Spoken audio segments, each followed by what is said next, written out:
Ok, conosco nesta entrevista a jornalista Graça Camargo. Bom dia, Graça.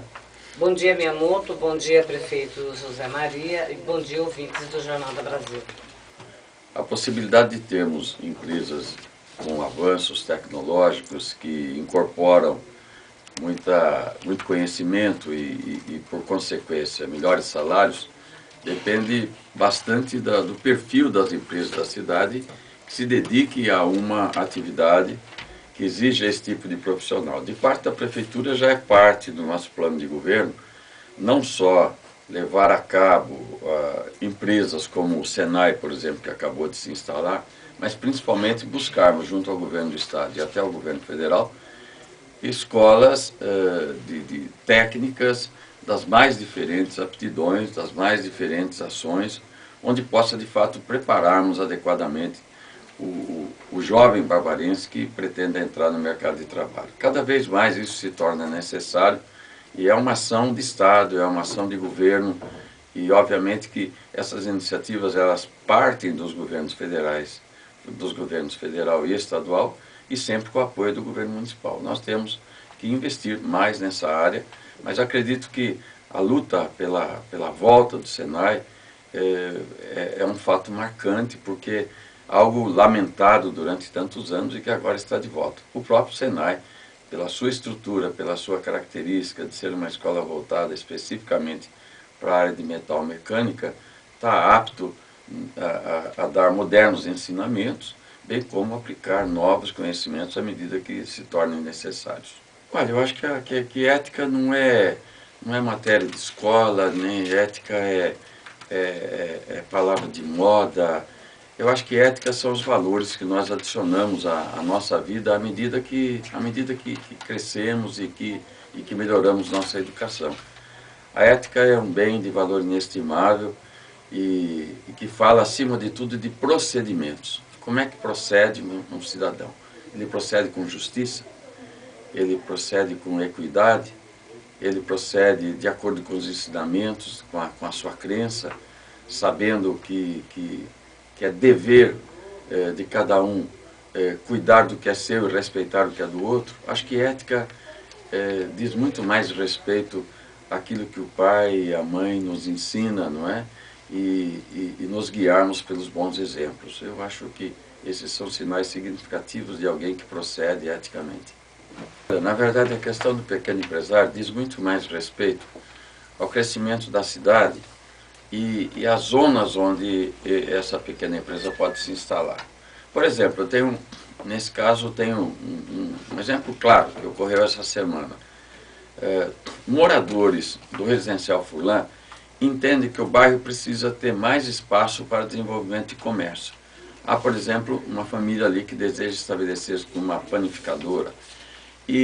Então nós precisamos instituir, já que o bairro cresceu muito, instituir corredores de serviço. É preciso que a gente facilite a instalação de novas atividades comerciais e isso possa ser melhorado. Por outro lado, convém a gente lembrar o que já existe na Secretaria de Desenvolvimento, tudo que diz respeito ao avanço das pequenas empresas. Nós temos o programa do Meu Negócio, nós temos o Banco do Povo, nós temos a possibilidade da contratação de profissionais na listagem que nós sempre deixamos à disposição. Então, a verdade é que a própria Secretaria de Desenvolvimento Econômico tem hoje condições excepcionais para isso. A questão realmente que pega mais quando se trata de pequeno comércio diz respeito à possibilidade de não haver dificuldade com os seus vizinhos. Então, você monta às vezes uma pequena atividade e o seu vizinho se sente plenamente incomodado. Então, a cidade precisa, a cada tempo, e isso nós estamos fazendo pelo novo Código de Obras, abrindo em outros bairros corredores de serviço que possam ser usados para a instalação de novas empresas. E no tocante ao Distrito Industrial, os loteamentos industriais que estão em fase final de aprovação, já tendo passado pelo DPRN, já tendo passado pela CETESB, estamos na fase final.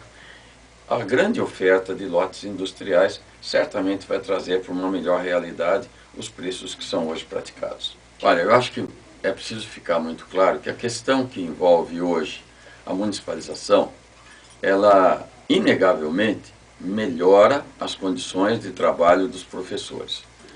A parte municipalizada do município, que vai de 1ª a 4ª série, ela dá muito mais condições aos professores de trabalhar, e isso se vê pelos próprios resultados que têm sido examinados pelo próprio IDEB, que é um órgão federal que avaliou Santa Bárbara como tendo dado um salto de qualidade na instituição desse novo processo aí das apostilas que deram para as crianças e deram para os professores, e melhor ainda, aos pais, para que possam acompanhar a evolução dos seus filhos.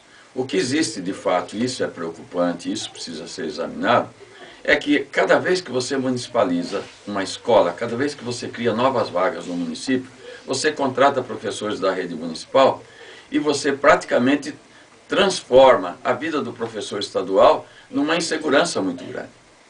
Essa é o verdadeiro caminho para que a solução aconteça. O Estado e o município têm que entrar no entendimento, no sentido de que os professores estaduais, que já têm sua carreira há muito tempo e que estão, muitos já em vias de faltar 5, 6, 8 anos, às vezes para se aposentarem, e se veem na contingência de ser transferido para locais mais distantes ou até mesmo de perder seu emprego. A questão é muito mais de respeitar o professor que durante tanto tempo deu aula no Estado, desde quando eu era criança, não é? E de repente, na municipalização, torna frágil a situação do professor estadual. Eu acho que é muito mais uma questão de direito adquirido, é muito mais uma questão de respeitar a carreira do professor estadual do que avaliar se positiva ou negativa o fato de o município municipalizar. Eu acho que quando ele municipaliza com qualidade, ele melhora para o aluno. E não podemos perder de vista que em todo esse processo, a figura mais importante é o alunado, é o aluno, é a criança. Às vezes a gente, na ânsia de resolver bem a questão, acaba transformando uma discussão e esquecendo que o importante é o aluno. Mas, sem dúvida nenhuma, a questão que envolve os professores do Estado é delicada e precisa ser tratada com muito respeito. Veja, essa questão da habitação popular realmente é muito necessária e nós podemos afirmar que diante da casa arrumada, diante da situação de equilíbrio da prefeitura, não temos dúvida nenhuma de que será possível. Faz parte, inclusive, do nosso plano de governo que estamos distribuindo. O que nós queremos é, numa parceria junto com o governo estadual e junto com o governo federal, mas sem dúvida nenhuma, podendo afirmar, temos 3 processos pelos quais o cidadão poderá adquirir a sua casa própria.